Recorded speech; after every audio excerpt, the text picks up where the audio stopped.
Fala aí, amigos Kaijus, tudo bem com vocês? Estamos aqui com um quadro querido aqui do canal, o Limbo Kaiju, quadro onde eu comento sobre filmes e personagens esquecidos ou descartados aí de monstros, dinossauros e tudo mais. O filme em questão que vamos comentar é Godzilla vs Kong.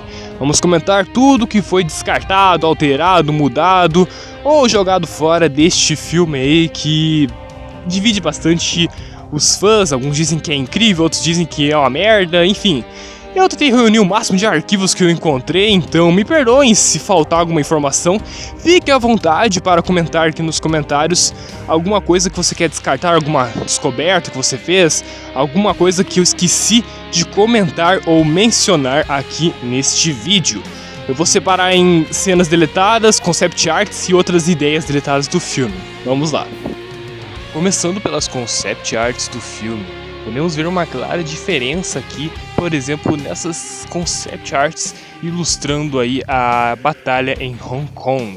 Quem lembra aí dessa famosa imagem do Godzilla e do Kong lutando e tal, que na época muita gente acreditava que se tratava de um navio e tudo mais. Pois é, enfim, algo que podemos notar nessas concept arts é um detalhe pequeno, mas que faz muita diferença nesse tipo de filmes, que não está presente na versão final. É o sentimento e a sensação de escala entre as colossais criaturas e os seres humanos. Na minha opinião, isso faz total diferença na sequência de ação, que é algo que não é mostrado muito no filme, na versão final. Outro detalhe interessante é que as concept arts dão bastante ênfase nessa ideia de cristais brancos nas placas do Godzilla, né? Algo que faria uma homenagem, de certa forma, a como são as placas dorsais de alguns Godzillas da torre, né? Eu particularmente acho realmente muito interessante esse tipo de visual. Mas eu acho que uma concept art muito interessante relacionada aí à batalha entre Godzilla e Kong, né? Que revela aí um contexto que a gente não sabe se foi pra frente ou não, por qual motivo não foi pra frente no caso, que é o Godzilla entrando na Terra Oca. Aparentemente a batalha se iniciaria então na Terra Oca e talvez eles cairiam dentro daquele buraco e viajariam para Hong Kong. Eu não sei, mas em algum momento foi pensado que o Godzilla iria escavar até a Terra Oca e não apenas fazer um buraco no chão e dane-se, tipo, só fazer um buraco porque sim e furar toda a crosta terrestre ali de boas, né? Aparentemente nessa arte é revelada que houve algum pensamento dele ir escavando até a Terra Oca para encontrar o Kong. Realmente seria uma ideia muito interessante, mas que pelo jeito não foi pra frente. Então sim, em algum momento no filme foi pensado a ideia de uma batalha entre Godzilla e Kong na Terra Oca. Por falar na Terra Oca, nas concept arts a gente tem aí um visual até que semelhante ao que vimos na versão final do filme, porém com algumas diferenças, né? Era para ser uma Terra Oca menos cheia de vida, né? Uma Terra Oca mais realista, entre aspas, né? Uma Terra Oca mais composta por rochas, formações vulcânicas e tudo mais, né? Com aquela energia azul brilhante em todos os arredores e tudo mais. Confesso que são artes muito bonitas e realmente é um visual muito maneiro, apesar de eu gostar também do visual do filme da Terra Oca, né? Mais tropical e tudo mais. Também a gente viu algumas artes ilustrando uma situação diferente na batalha entre o Warbet e Kong, onde viríamos também um cenário diferente na Terra Oca, que é um cenário mais vulcânico, né? Mais sombrio de certa forma, onde viríamos o Kong então utilizando a lava do local para vencer o Ozuki, né? O Warbet. E realmente são ilustrações que mostram uma Terra Oca diferente do que a gente vê no filme, né? Poderiam ser aproveitados como outros tipos de biomas, né? Em futuros filmes e séries. Mas falando do Warbet em si, é interessante notar que seu visual, né? O seu design foi alterado diversas vezes aí na produção do filme. A gente vê que ele tinha algumas ideias envolvendo uma descarga elétrica que ele emitiria na ponta de sua cauda. A gente também veria que ele utilizaria as garras que se criam ali nas asas, nas pontas das asas para se locomover. Então ele não seria totalmente uma serpente, planador e tudo mais. Ele meio que ficaria andando ali com a ponta daquelas garras, né? Uma forma bem incomum, né? Bem peculiar. Mas é interessante. A gente também tem uma arte que mostra um visual bem diferente do que a gente viu na versão final do Warband, bem diferente mesmo. E é bem interessante, cara. A gente também teria o Shimida, que seria esse estranho verme / besouro escavador, que é uma criatura totalmente original, né? Criada para uma sequência onde ele brotaria do chão e atacaria os nossos queridos heróis.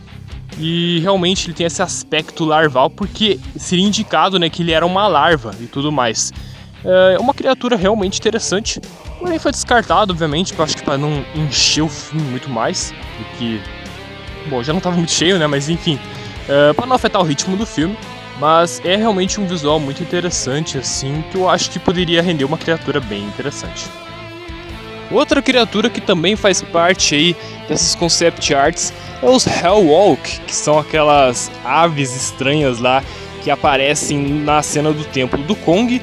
A gente viu que o seu visual foi bastante alterado também, né? Ele tinha uma aparência bem mais sinistra e tudo mais. Porém, no final ele ficou mais com um cara mesmo de ave misturada com morcego, com réptil. É uma criatura muito interessante, pena que ele só aparece para uma cena e deu, né? E também ele tinha planos para ele ser bem maior do que ele é no filme, né? Realmente ele era muito maior e, pô, muito interessante mesmo esses visuais. Saindo da Terra Oca, a gente também vê algumas concept arts muito interessantes mostrando algumas ideias para visuais do Mechagodzilla. Esse sim teve umas concept arts e uns visuais, uns designs alternativos muito interessantes, como esse em específico que lembra um visual do Gary Gold, né, até as placas e tudo mais. É um visual interessante, assim, digamos assim, mais rústico, né, mais encorpadão e tudo mais, mais bruto também. Né? Só que como o Adam Wingard queria um visual mais ágil, né, provavelmente não foi pra frente. A gente também tem visuais mais ou menos assim também, que são peculiares, né, realmente. Esse visual específico é um visual meio... eu acho que não é muito bacana. A gente tem um visual meio Ricardo da vida, tipo magrelo, esticado, que são bem bizarros, mas de certa forma mais realistas. Não, realista não seria a palavra certa. Mas não seria algo super high-tech, tá ligado? Super ultra futurista e tudo mais, né? E a gente teve vários desses visuais assim mais encorpados no Mechagodzilla, né? Que obviamente não foram pra frente, porque eles preferiram um visual mais esguio, né? Mais assim, ágil do Mecha, né? Teve até colorações diferentes, além daquele prateado com olhos vermelhos, né? A gente teve um visual com uma coloração camuflada do exército e tudo mais. É uma ideia bem interessante se o mecha fosse construído pelo exército americano, né, ou por algum exército, mas como não foi, né, a gente também teve esse visual aí que é bem assim diferenciado, realmente. As placas dorsais lembram um pouco as placas dorsais do Zilla, lá do Godzilla de 1998. Também lembram barbatanas de tubarão e tudo mais, só que acabou virando então o visual que a gente vê na versão final do filme, que é um visual bastante bacana na minha opinião, que é inspirado, né, o diretor de artes aí do filme, ele disse, né, o cara que criou o design do Mechagodzilla, ele explicou, né, que ele fez muito baseado no Exterminador do Futuro e nos Transformers. É um visual mais ágil e tal, e tem vários tipos de armamentos e tudo mais. É realmente um design muito da hora, pena que não foi tão bem aproveitado assim no filme, né? Saindo então da área das concept arts e indo aí para esboço de roteiro e cenas deletadas do filme, nós vamos falar dele. Uma questão que muita gente comentava na época, que era o Ren Serizawa, né? Vocês lembram do Ren Serizawa, o carinha que sentava lá na cadeira gamer e... Ai, que dia disso! Vocês sabem, né? O cara controlava o Mechagodzilla, ele ficava possuído e tudo mais. Ele era o filho do Serizawa e no final das contas morreu de uma maneira bem idiota. Ai, ai.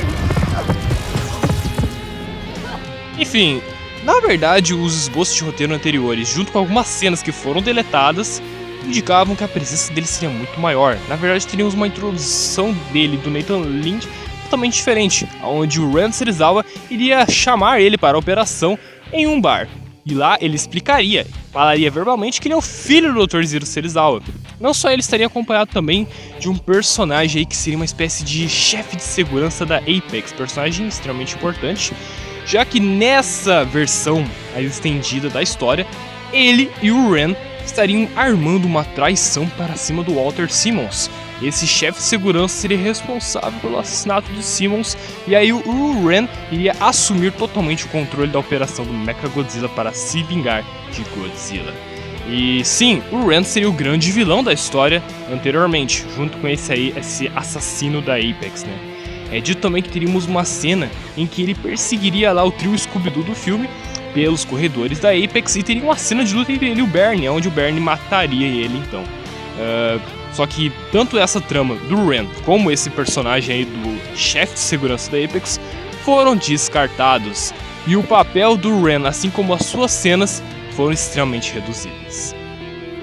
O Nathan Lynch, como a gente viu, teria uma outra introdução, diferente daquela introdução que a gente tem no filme, né? Dele lá no porão da faculdade e tudo mais, um escritor fracassado, traumatizado porque o seu irmão morreu numa missão para entrar na Terra Oca e tudo mais. Tirando essa entrada, a gente não teria, né? Seria uma outra entrada, uma outra introdução do personagem na história, aonde veríamos ele nesse boteco, nesse bar, bebendo, traumatizado aí por causa da morte de alguém. Apesar de que sim, no filme é dito que ele perdeu um irmão que tentou viajar para a Terra Oca e ele acabou morrendo por causa da inversão gravitacional que rolou. No filme a gente teria algo que se encaixaria, faria um gancho, né, com o que foi mostrado na HQ do Kong Kingdom, né, o Reino de Kong, onde a gente via que a Monarch estava escavando ali um túnel para a Terra Oca e mandando a galerinha para lá, só que por conta da inversão magnética, pessoas iriam morrer. Aparentemente, a intro de Godzilla vs Kong seria uma intro mostrando alguém muito próximo do Nathan tentando acessar essa viagem na Ilha da Caveira, porém morrendo, e o Nathan então ficando traumatizado com essa história aí de viajar para a Terra Oca. Então ele seria um herói relutante que iria pensar duas vezes antes de aceitar essa ideia de ir para a Terra Oca, mas ele acabaria aceitando e embarcando na história e tudo mais. Aparentemente também temos essa sequência aí, onde vemos o Nathan com os trajes, né, da Monarch e tudo mais, que eles usam para viajar para a Terra Oca, ele soqueando um cara e tudo mais. Aparentemente, fontes dizem que nessa cena, quando o Nathan chegasse na Terra Oca, ele iria ver os destroços do jato dessa pessoa que ele perdeu, que em algumas versões citam que anteriormente, antes de ser o seu irmão, era para ser uma namorada de Nathan, né? Aparentemente o Nathan iria perder aí o seu interesse romântico nessa missão, e teríamos uma cena dramática dele encontrando os destroços da nave dela. Porém, a gente sabe que na novelização eles meio que usam essa cena, só que em outro contexto, né? Não sendo a sua namorada, e sim sendo o seu irmão, né? E, bom, toda essa sequência dramática, todo esse aprofundamento que eles dariam pro personagem do Nathan foi de Vasco para algo bem superficial e mais rápido e dinâmico, para não dar bola para a história e focar nos monstros e nas batalhas eletrizantes. E sim, nessa sequência também a Maya, a filha dos Simmons, também estaria presente na sequência. Também teríamos mais cenas com a Madison e o seu amiguinho lá, que eu esqueci o nome. Teríamos mais cenas dela e tudo mais, cenas dela na escola, cenas dela discutindo com o seu amigo. Ela também estaria presente no ataque de Godzilla lá na Flórida, aparentemente. A gente também teria mais sequências com o pai dela, né, o Mark Russell. Então não são revelados exatamente o que essas sequências seriam, quais seriam os diálogos presentes nelas, né? Seriam apenas cenas para dar mais tempo de tela para esses personagens. Por mais que eu procurei, eu realmente não encontrei nada assim relacionado a sequências e tudo mais. Mas sim, vimos mais do Mark e Maxwell Russell no filme. Porém, foi descartado em troca do vídeo, mas realmente muita coisa dos personagens foi de Vasco. Então, cara, a cena mais interessante de todo esse material que foi descartado no dia de Stone é a famosa cena pós-crédito da foto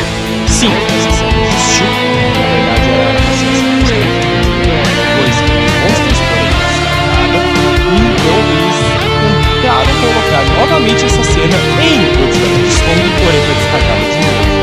Eu vou explicar mais pra frente, isso é algo interessante, porém, sim, a gente teria novamente essa sequência aí envolvendo o ovo da Mothra e das irmãs gêmeas lá da Mothra. Essa é a questão, seria essas irmãs se encontrando em Xangai, descendo uma escadaria para uma câmara secreta no subterrâneo, com duas jovens cantando para um novo ovo da Mothra. Sim, nos créditos de Godzilla 2 Rei dos Monstros é dito nas manchetes lá durante os créditos finais do filme que a Monarch encontrou um ovo enorme e tudo mais. Nunca foi especificado o que era aquele ovo e nunca mais comentaram daquilo lá. É o ovo da Mothra, eu já fiz um vídeo sobre. Na verdade, eu acho que nem a Legendary sabe o que aquele ovo é. Mas a questão é, vocês não acham interessante esse fato da Legendary tentar trazer a Mothra mais de uma vez para esses filmes? É porque eles realmente tinham interesse nessa ideia de fazer um filme onde a Mothra teria uma outra participação, mais um filme com a Mothra. Até então eu não sabia exatamente do que se tratava, né? Podia ser um filme solo da Mothra, talvez. Não, eu realmente acreditava que não. Mas também podia significar que a Mothra estaria voltando para o Godzilla 3, talvez, ou sei lá. Mas quem tá ligado nos rumores /vazamentos do canal tá ligado que tem boatos de que sim, a Mothra estaria voltando no próximo filme do Monsters. Isso que já foi vazado. Mas sim, aparentemente vamos ter a Mothra no filme, mas pode ser que sim, pode ser que não, enfim. A Mothra está de volta. Mas é interessante levantar essa questão aqui, né, de que havia planos para o retorno da Mothra desde que os outros da versão. E não sei muito se este filme, vocês gostaram, deu um pouco de trabalho reunir essa quantidade de informações aí. Na verdade não sei muito, até porque realmente eles não revelaram muito do filme não. Aparentemente havia um corte inicial de 2 horas e não sei quantos minutos, eu acredito que era 17, 15 minutos ou 10. Era 2 horas e pouco, porém boa parte desse material aí foi deletado, excluído, descartado e nos rendeu então um filme de 1 hora e pouco nos cinemas, né? É realmente uma pena porque eu acho que muitos desses conteúdos, dessas cenas e essa parada, todas essas paradas aí que foram deletadas realmente dariam mais corpo, substância e profundidade para a história. Sim, eu sei que é uma questão muito antiga, debatida aí no grupo de fãs aí do Godzilla e tudo mais, mas eu sei que Godzilla vs Kong era pra ser um filme mais divertido, menos história, mais ação. Porém, isso acaba prejudicando realmente o filme como isso. Isso acaba fazendo com que ele se torne mais uma experiência boa do que um filme bom, entende? Então, sim, é legal ver eles lutando e tudo mais, mas o restante é tão esquecível, sabe? Eu realmente não quero entrar muito em detalhes em relação à minha recepção sobre este filme, mas eu sempre digo aqui no canal, é possível sim fazer um bom filme de monstros, equilibrando os monstros, os humanos e a história. Sim, o efeito espetacular da cena de ação é sim uma coisa legal, mas a prioridade de um filme não é os efeitos, não é o espetáculo visual em si, é a história. Sem isso, o filme não é nada. Não que estou dizendo que todos os filmes que não têm uma boa história são ruins. Na verdade, é grande parte sim. Mas a questão é que Godzilla vs Kong tentou priorizar mais pela ação e pela história em si. Enfim, pessoal, eu espero que vocês tenham gostado. Esse foi mais um vídeo do Kaiju. Se você assistiu o vídeo até aqui, eu falei, deixe no hashtag do Kaiju, GPK, e comente o que você achou do vídeo.